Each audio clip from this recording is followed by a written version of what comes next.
Оны айта бериңиз. Эжеке арыз негизинде калтырып коюңуз, кат жүзүндө. Саламатсыздар. Айбек Жанышбекович, Улан Сарылбекович жана катышуучулар. Менин атым Төралиев Эдил, Мурасордо жашоочусу болом.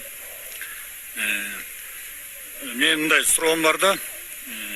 Азыркы күндө эң көйгөйлүү маселе Айбек Жанышбекович.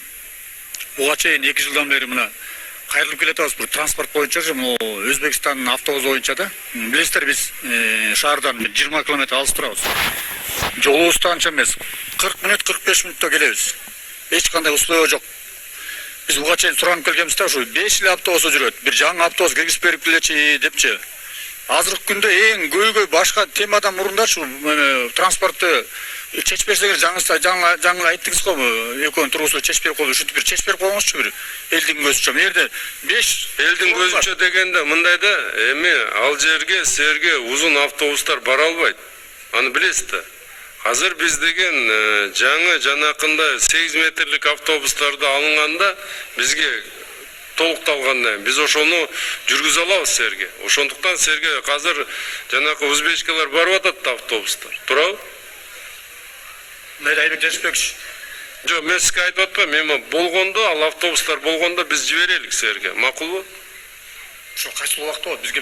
Эми кайсыл убакта болгондо азыр биз аларды тест түрүндө Бишкек шаарына киргиздик. Алар азыр жүрүп атат. Ошол жерде бизде калп айтпасаң акыркы канча компаниядан сунуштама түштү?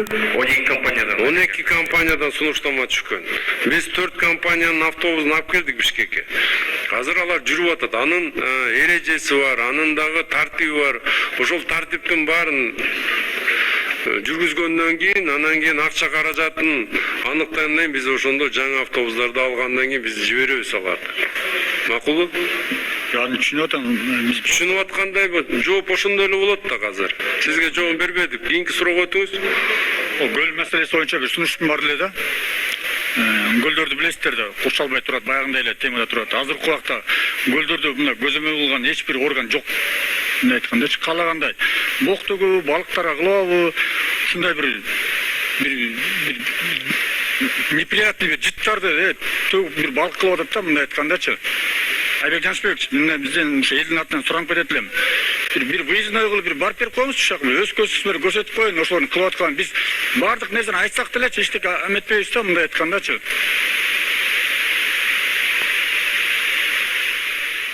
Мени орготдел Руслан Жайлович, мен бир выездда уюштурулачы ушу жерине барар.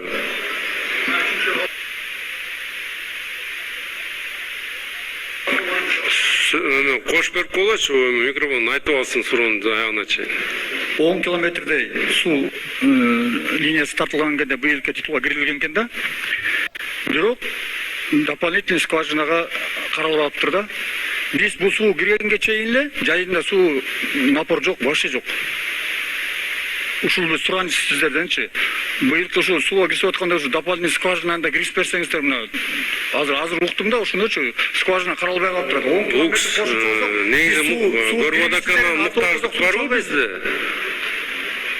Мына чыңыз анжинес. Геологиядан заключениени караш керек да.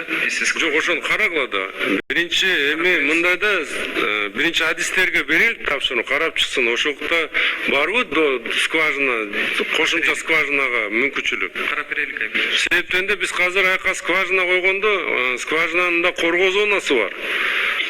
Коргоо зонасы. Ал коргоо зонага силердин жериңер барбы, жокпу, аны да аныкташ керекпиз. Макулбу? Могул калгандардын суроо деле бүйтөт, газ, канализация. Биринчи микрофон. Саламатсыздарбы?